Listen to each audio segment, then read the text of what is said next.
बेहद की परम महाशांति सभी बेहद के बच्चों को बेहद की माँ का याद प्यार और नमस्ते। आज मैं कुछ बच्चों को समझाना चाहती हूँ। सबसे पहले हम दादाजी को याद करते हैं और दादाजी से कनेक्शन जोड़ते हैं ताकि हमारी आत्मा के अंदर पावर आ जाए।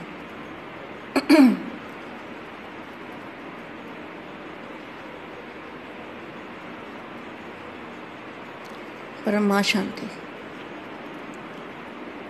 ये जो बताते हैं 5 विकार, काम, क्रोध, मोह, लोभ और अहंकार, 5 विकार हैं जिसमें से हमारे अंदर हमको खुद का जज बनना है और अपने अंदर कमियां देखनी है कि मेरे अंदर अब कौन सी कमी है। बेहद की आत्मा के अंदर ये 5 विकारों का अंश मात्र भी नहीं होना चाहिए। क्या कहा मैंने? 5 विकारों का अंश मात्र भी बेहद की आत्मा के अंदर नहीं होना चाहिए, तब मैं उसको कहूँगी बेहद की आत्मा। और सबसे पहला और सबसे बड़ा जो आत्मा का दुश्मन है वो है क्रोध। क्रोध अग्नि, क्रोध को अग्नि कहा जाता है और अग्नि के अंदर सब कुछ भस्म हो जाता है। इतनी खतरनाक ये क्रोध अग्नि है।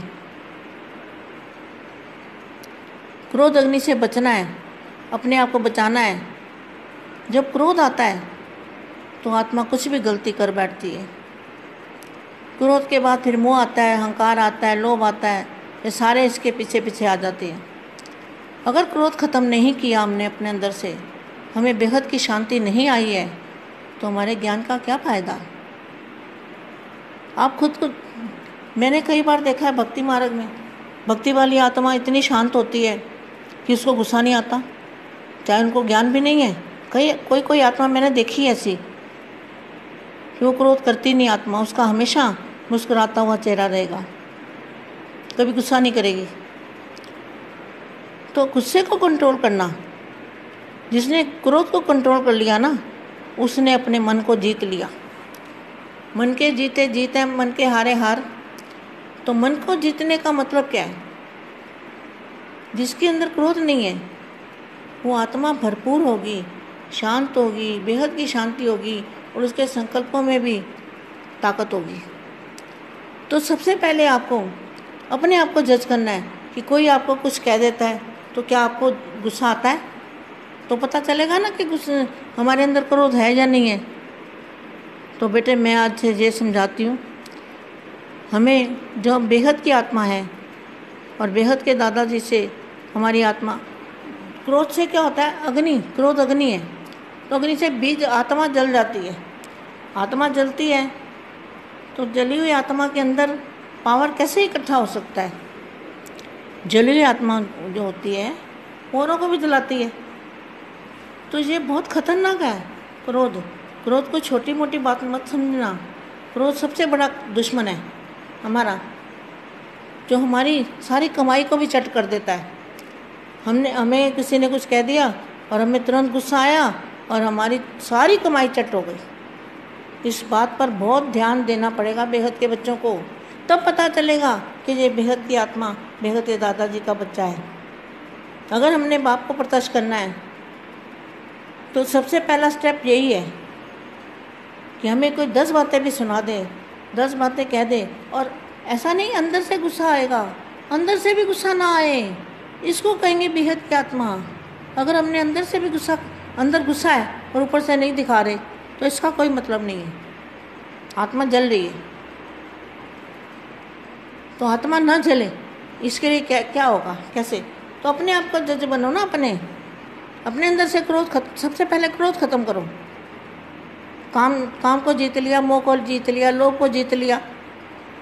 तो अगर जो अपने अंदर, हमारे अंदर अगर क्रोध है, क्रोध अग्नि, तो हमारे अंदर अहंकार जरूर होगा। अहंकार होगा तो ही क्रोध आएगा, किसी बात का भी अहंकार, देवान का अहंकार, अपने धन दौलत का अहंकार, ज्ञान का अहंकार। ये भी ज्ञान का भी अहंकार है कि मैं बहुत ज्ञानी हूँ, मैं सबको ज्ञान देता हूँ, मैं ये करता हूँ, मेरा ज्ञान सब सुनते हैं। तो ये भी एक अहंकार है, मैंपन। कहीं भी मैंपन ना हो, बस दादाजी करा रहे हैं, दादाजी का कार्य कर रहा हूँ, दादाजी करा रहे हैं। हमेशा दादाजी को आगे रखोगे ना, तो ही कामयाबी मिलेगी, तो ही मन शांत होगा। मन शांत होगा तो कर्मातीत अवस्था की ओर जाएंगे। सबसे बड़ा दुश्मन है हमारा। दाना खाक में मिलकर गुले गुलजार बनता है, तो क्रोध कैसे आता है? इसके ऊपर मैं एक कहानी छोटी सी बताती हूँ। कोई गांव में महात्मा जी आए थे। तो महात्मा जी आए तो सब लोग कहने लगे, बड़े पहुँचे हुए महात्मा जी हैं, चलो सब दर्शन करने जाते हैं, वो जो मांगो देते हैं, जो मांगो मिलता है, बड़े पहुँचे हुए महात्मा जी हैं। तो एक और भी महात्मा था उस गांव में जिसको लोग गुरु मानते थे। उन्होंने कहा, अच्छा इतना पहुँचा हुआ महात्मा है, तो मैं भी चल के कुछ ले आता हूँ उनसे, मैं भी कुछ मांगता हूँ। तो वहाँ जाके बैठ जाते हैं बड़ी सभा में। तो उनको बोलते हैं, महात्मा जी मेरे को ना आग चाहिए, मुझे आग दे दो। तो उन्होंने बोला, आग तो मेरे पास नहीं है। नहीं महात्मा जी आपके पास आग है। बोले, नहीं है मेरे पास आग। अरे आग चाहिए तो चूल्हे में जाके ले लो ना, मेरे पास कहाँ आग है। फिर उन्होंने 4 बार 5 बार जब बोला, 6 बार बोला, 10 बार बोला, नहीं मुझे आपसे आग लेनी है। तो महात्मा जी ने क्या किया, डंडा लेके उसके पीछे पड़े। ठहर जा, मैं तेरे को बताता हूँ। तो वो जो गांव का गुरु था, महात्मा था, जो वहाँ रहते थे, उन्होंने बोला, महात्मा जी यही तो मैं आपसे मांग रहा था, यही तो आ गया आपके अंदर। जिसने अपनी क्रोध अग्नि को शांत किया, उसने दुनिया को जीत लिया, ये सोच लो। तो मैं वाणी थोड़ी सी पढ़ती हूँ।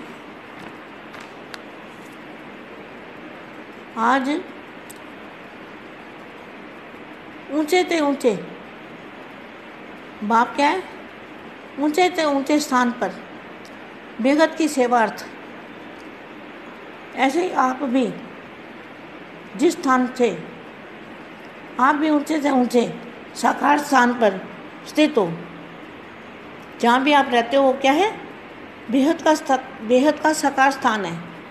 बेहद की सेवा प्रति निमित्त हो, जिस स्थान की तरफ सब अनेक आत्माओं की नज़र है। जैसे बाप के यथार्थ स्थान को न जानते हुए, तो मतलब बाप के स्थान को यथार्थ नहीं जानते ना। तो कौन सा बाप है जिसको नहीं जानते, और कौन सा बाप है जिसको जानते हैं? वो तो आप सब बेहद के बच्चे जानते हो। जैसे बाप के यथार्थ स्थान को न जानते हुए भी फिर भी सबकी नज़र ऊंचे तरफ जाती है, ऐसे ही साकार में सर्व आत्माओं की नज़र इस महान स्थान पर जा रही है और जाएगी। कहाँ पर है? अभी इसी खोज में है। भगवान कहाँ पर है? अभी तक इसी खोज में है। समझते हैं कि कोई श्रेष्ठ ठिकाना मिले, लेकिन यही वह स्थान है। इसकी पहचान के लिए चारों ओर परिचय देने की सभी सेवा कर रहे हैं। यह बेहद का विशेष कार्य ही इस सेवा को प्रसिद्ध करेगा। मिलना है व पाना है तो यहाँ से, यही अपना श्रेष्ठ ठिकाना है। विश्व के इसी कोने से सदा का जिय दान मिलना है। जिय दान माना जीवन मुक्ति। इस बेहद के कार्य द्वारा यह एडवर्टाइजमेंट विशाल रूप में होनी है। जैसे धरती के अंदर कोई छिपी हुई व दबी हुई चीज़ें अचानक मिल जाती है, तो खुशी खुशी से सब तरफ प्रचार करते हैं। ऐसे ही यह आध्यात्मिक खजानों की प्राप्ति का स्थान जो अभी गुप्त है, इसको अनुभव के नेत्र द्वारा देख ऐसे ही समझेंगे जैसे गवाया हुआ खोया हुआ गुप्त खजाना का स्थान फिर से मिल गया। धीरे धीरे सबके मन से मुख से यही बोल निकलेंगे, ऐसे कोने में इतना श्रेष्ठ प्राप्ति का स्थान, इसको तो खूब प्रत्यक्ष करो। विचित्र बाप, विचित्र लीला, विचित्र स्थान, यही देख देख कर हर्षित होंगे। वंडरफुल बात है, वंडरफुल कार्य है, यही सबके मुख से सुनते हुए रहेंगे। सदा काल की अनुभूति कराने के लिए क्या क्या तैयारियां की है। सब बच्चों को तैयारियां करनी है, अपनी स्टेज बनानी है, अपना परिवर्तन करना है। अपने अपने स्वभाव संस्कार में परिवर्तन करेंगे ना तो देखने वाले भी दंग रह जाएंगे कि इतना परिवर्तन कैसे आया इनके अंदर। बेहद की परम महाशांति।